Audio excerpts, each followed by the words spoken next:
استقرار اليهود في تونس ساهم برشا في تطور الاقتصاد والسوق التونسية، وبار البزنس خلوا لنا موروث ثقافي ودوميقي كبير. فنانين كيما الشيخ العفريت، لويزا، الحبيبة مسيكا وغيرهم، والكفتاجي والفريكاسي والملوخية وغيرهم. ومع الحرب العالمية الثانية اللغة مع اليهود بدأت تتبدل، وين النازية كانت ترى فيهم اختر على العالم وكانوا محندرين في البلايص الكل، ولقاو الحماية في تونس من عند محمد المنصف بي في عام 1942. ومع عام 1948 بدا خروج اليهود من تونس، وكان يتزامن مع تأسيس الدولة الصهيونية على الأراضي الفلسطينية. وقتها بداوا موجات الهجرة وبداوا ينقصوا من تونس، وبدا الموقف العربي يولي ضدهم بشوية بشوية. ومن وقتها بدات علاقة الكره بين العرب وإسرائيل بسبب القضية الفلسطينية.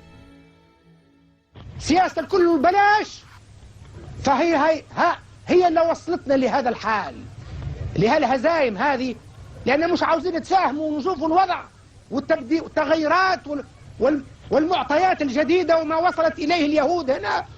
عام 1965 سي حبيب بورقيبة يخرج على القطيع ويعمل خطاب في أريحة في الأردن يتدخل به العرب في حيط. لغة بورقيبة ما عجبتش العرب ورصت لنا في الحشمة واتهمونا بالخيانة وحبوا حتى يكنترونا من الجامعة العربية.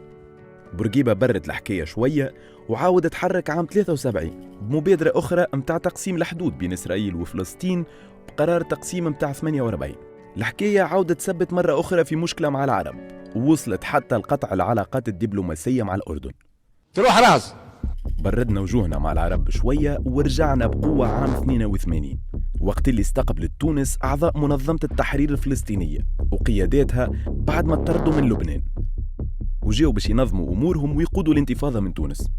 الجماعة بداوا يتحركوا من تونس وبداوا يقلقوا في إسرائيل وأمريكا اللي كانوا يغزروا لهم كمنظمة إرهابية، وبدأت المخابرات تدور ولي رابور تخرج، منهم 2 رابور متاع CIA يحكيوا على تهديد منظمة التحرير الفلسطينية للمصالح الأمريكية وأنشطتهم في تونس وعمان. لي رابور هذوما وديسيزيون رئيس الوزراء الإسرائيلي وقتها شيمون بيريز عطاو الفيفور العملية الساق الخشبية وقصف حمام الشط. L'aviation israélienne a bombardé aujourd'hui le nouveau quartier général des Palestiniens de l'OLP dans la grande banlieue de Tunis.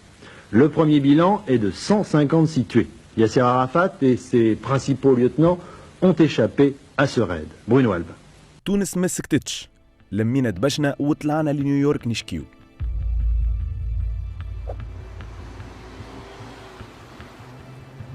البشبوش في تومبكو هزها حامية وسخونة للمجلس الأمن، وحد ما تصور إنه تونس نجم تعمل حاجة في مجلس الأمن، خاصة إنه إسرائيل كانت مدعومة من عند أمريكا اللي كان عندها حق الفيتو. De déclarer que par votre vote, messieurs les membres du Conseil, vous nous avez donné une raison d'espérer. La Tunisie vous en remercie bien vivement. أما بعد مداولات أصدر مجلس الأمن قراره عدد 573 نهار 4 أكتوبر 1985، القرار اللي أدانوا فيه إسرائيل. أما الحكاية موفاتش غادي، فضيناها في نيويورك. أما في تونس الجو ما كانش راكع، يلي مزيان من برا إيش نحويلك من داخل. الحكومة التونسية دارت في الحياص وبدأت تاخذ في موقف من القضية الفلسطينية.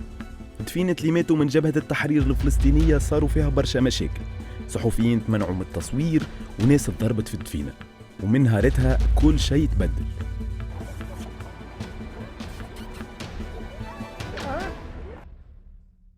أقسم بالله العظيم أن أحافظ على استقلال الوطن وسلامة ترابه، وأن أحترم دستور البلاد وتشريعها، وأن أرعى مصالح الأمة رعاية كاملة. عام 87 الأمور تعاود تتمشكى من الأول وجديد، ومية بعد الانقلاب الأبيض عناصر من الموساد يهبطوا في سيدي بوسعيد ويغتالوا أبو جهاد قائد المقاومة الفلسطينية، وكانت خطوة على قصر كرتاج أكثر بلاصة محنشة في تونس. منظمة التحرير الفلسطينية حسوا لي المشامية دارت عليهم في تونس، وهذا علاش قرروا يخرجوا في جوان 1994. وخروجهم ما كان صدفة، خاطر في 3 أكتوبر 1994 نيويورك تايمز أكبر جريدة في أمريكا تهبط أرتيكل تقول فيه تونس تبدأ أول علاقاتها الرسمية مع إسرائيل، وإنه جونا باهي معهم. وعام 96 أمورنا مع إسرائيل وليت في العنبر وحلوا مكتب مصالح في تونس، وبعده يمشي خميس الجهيناوي يحل مكتب مصالح تونسي في تل أبيب.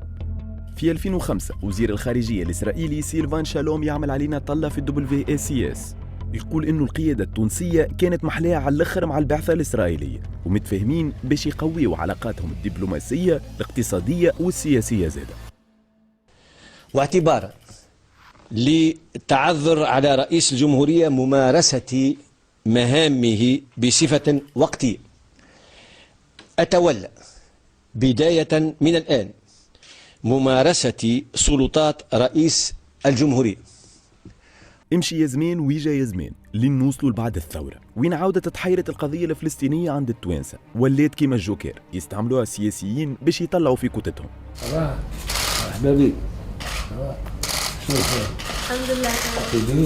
وزدنا حلينا اللعب لإسرائيل في 2012 وين وصلوا صادراتنا ليهم قرابة 12 مليون دولار، والأمور زادت تطورت في 2017 بعد مشية يوسف الشاهد لأمريكا، اللي بالطبيعة ما فماش قطوس يصطاد الربي. الأمريكان شرطوا علينا تحسين العلاقات مع إسرائيل مقابل مساعدات والفلوس، وبالطبيعة نحن ما كناش من العاكسين، خاطر لو كان بربشوا شوية نلقاو اللي في 2020 تونس صدرت سلعة بما يقارب على 18 مليون دولار، اللي هي أكثر ب 94% من عام 2016، وأغلبهم حوايج وديز اكسسوار. يظهر لي الجماعة مغرومين بالستيل والريق التونسي. وكي نزيدوا نبتبتوا على أمورنا معاهم نلقاو رابور محرقص خرج في 2019 من عند أدينا فريدمان، الباحثة في المعهد الإسرائيلي للسياسات الخارجية الإقليمية، اللي تقول فيه إنه إسرائيل تحب تنستالي روحها في إفريقيا أتخافيغ تونس، خاطر تاريخنا منظم معاهم وصابوننا نظيف. هذا الكل ما غير ما نحكيو على سياسة الدولة وقانون تجريم التطبيع اللي تكنتر 3 مرات في مجلس النواب، ونختموها بحملة قيس سعيد الانتخابية اللي تبنيت الكل على القضية الفلسطينية وتجريم التطبيع. أما كي تحل الدستور 2022 ما تلقى شيء. قانونا هي خيانة عظمى ويحاكم بتهمة الخيانة العظمى. تجريم التطبيع والقضية الفلسطينية وليت ديسكور ما عادش يوكل الخبز، ووليت لغة بزنس، وحتى من العرب قلبوا الفيستا، وبرشا بلدان طبعوا مع الكيان الصهيوني كيما الإمارات، البحرين، السودان، المغرب، عمان، السعودية. أما هذم على الأقل كان موقفهم واضح مع شعوبهم، أما احنا دولتنا تسربي فينا في لغة والواقع لغة أخرى، وبيناتنا شباب كيفاش تتوقع من دولة ميمبا عندها موقف واضح باش تواجه إسرائيل. 5 ثواني مازالوا تقريبا أنت مرة أخرى في هذه الثواني المتبقية